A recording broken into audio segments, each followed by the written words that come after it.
कि बच्चे हर रोज पानी से स्नान करके चमक दिखाते हैं पर पसीने से नहाने के लिए कतराते हैं, तो महाराज जी बच्चों में मेहनत करने की आदत कैसे विकसित करें, कृपया समाधान करें। बच्चे पानी से नहा करके अपने चमक दिखाते हैं पर पसीने से नहाने की लिए कतराते हैं।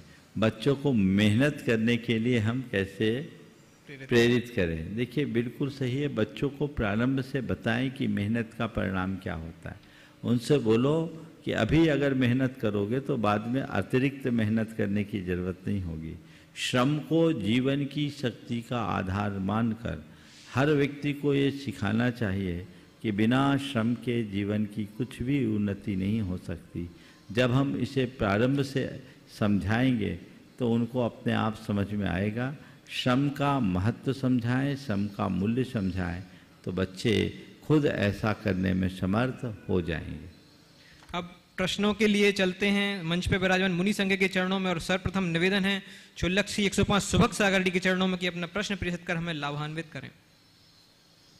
पूज्य मुनित्रय के चरणों में बारंबार नमोस्तु नमोस्तु नमोस्तु।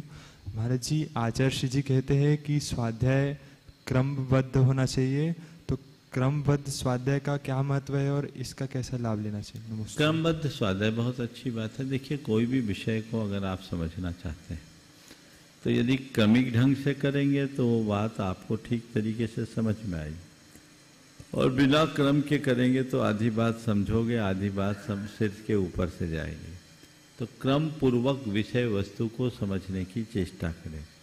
हम क्रमिक स्वाध्याय के संदर्भ में कहेंगे कि सबसे पहले बेसिक फंडामेंटल क्लियर करें।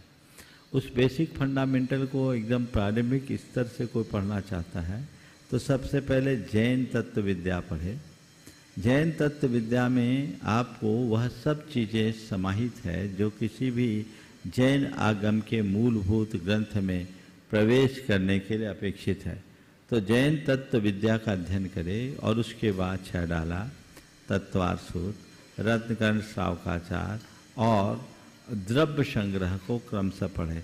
यद्यपि ये सब चीज़ें जैन तत्व विद्या में आ गई, फिर इसके बाद हम क्रम से अपने ग्रंथों का अध्ययन करना शुरू करें। हमारे आचार्य कुंद के वाङ्मय में जब हम उनको पढ़ना शुरू करें तो सबसे पहले पंचास्ती काय को पढ़ें जिससे हमारी भ्रांति दूर हो। फिर प्रवचन सार और समय सार को पढ़ें, उनके अन्य ग्रंथों को पढ़ें। सिद्धांत ग्रंथों में हम तत्वार सूत्र के उपरांत सर्वार्थ सिद्धि पढ़ें और फिर उसके बाद गोमठ सार आदि ग्रंथों को पढ़ें।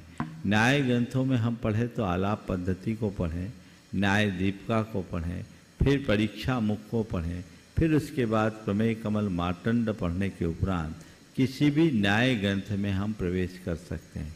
ये मूल आधारभूत ग्रंथ है और अगर ठीक ढंग से कोई भी पढ़ने वाला हो तो 3 वर्षों में जितना मैंने बताया उतना पूरा कर सकता है, और जिसने इसे पूरा कर लिया वो जैन दर्शन का मर्मज्ञ बन गया, ऐसा समझना चाहिए, बशर्ते वह लगन के साथ इसका अध्ययन करें।